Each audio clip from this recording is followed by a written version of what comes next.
Hi friends, ഇത് നമുക്ക് നല്ലൊരു പഴംപൊരി എങ്ങനെയാണ് ഉണ്ടാക്കുന്നതെന്ന് നോക്കാം. അതിനെ ഞാനൊരു 3 ഏത്തക്ക ഇവിടെ മുറിച്ച് വെച്ചിട്ടുണ്ട്. പിന്നെ ഒരു 5 സ്പൂണ് മൈദപ്പൊടി എടുത്തിട്ടുണ്ട്. പിന്നെ കുറച്ച് ഓട്സ് മിക്സിയുടെ ജാറിൽ വെച്ച് ഒന്ന് ക്രഷ് ചെയ്തെടുത്തതാണ്.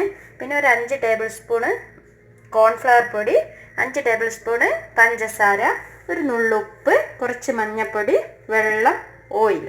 ഇത്രയും സാധനങ്ങൾ വെച്ച് എങ്ങനെയാണ് ഇതുണ്ടാക്കുന്നതെന്ന് നോക്കാം. അതിനെ നമുക്ക് ആദ്യം ഇതെല്ലാം ഒന്ന് മിക്സ് ചെയ്തെടുക്കാം. അത് നമുക്ക്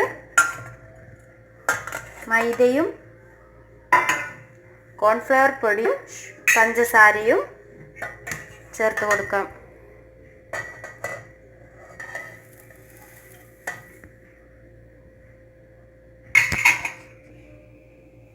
ഇതിലേക്ക് കുറച്ച് മഞ്ഞൾപ്പൊടി, കുറച്ച് കളർ കിട്ടാൻ വേണ്ടിയിട്ടാണ് ഒരു 1/4 ടീസ്പൂൺ മഞ്ഞൾപ്പൊടി ചേർത്താൽ മതി. ഒരു നുള്ളുപ്പും ആവശ്യത്തിന് വെള്ളവും ഒഴിച്ച് ഈ മാവ് ദോശമാവിൻ്റെ പരുവത്തിലൊന്ന് കലക്കിയെടുക്കാം. ഇപ്പം നമ്മുടെ മാവ് ഞാനിവിടെ കലക്കിയെടുത്തിട്ടുണ്ട്. അതിൻ്റെ പരുവം ഇതാണ്. ഇതിനേക്കാൾ ലൂസായി പോവരുത്, നന്നായി ടൈറ്റുമായി പോവരുത്. ഈ ഒരു പരുവത്തിൽ വേണം ആക്കിയെടുക്കാൻ.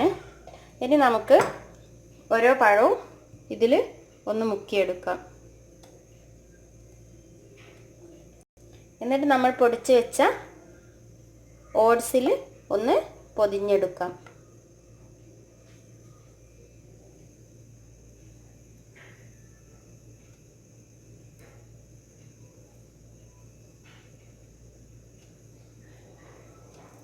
നമ്മൾ ഓയിൽ അടുപ്പത്ത് വെച്ചിട്ടുണ്ട്. ഓയിൽ നന്നായി ചൂടായി വരുമ്പോൾ ഇതിലേക്ക് ഇട്ട് കൊടുക്കാം. ഇങ്ങനെ ബാക്കിയുള്ളതെല്ലാം ഒന്ന് ചെയ്തെടുക്കാം. ഇതൊന്ന് അങ്ങോട്ടും ഇങ്ങോട്ടൊക്കെ ഒന്ന് തിരിച്ചു മറിച്ച് ഇട്ടൊന്ന് വേവിച്ചെടുക്കണം. അപ്പോൾ നമ്മുടെ ക്രിസ്പി ആയിട്ടുള്ള പഴംപൊരി ഇവിടെ റെഡി ആയിരിക്കുകയാണ്. നിങ്ങളെല്ലാവരും ട്രൈ ചെയ്ത് നോക്കണം, നല്ല ടേസ്റ്റിയാണ്. അപ്പോൾ മറ്റൊരു വീഡിയോയുമായി കാണുന്നത് വരേക്കും ബൈ.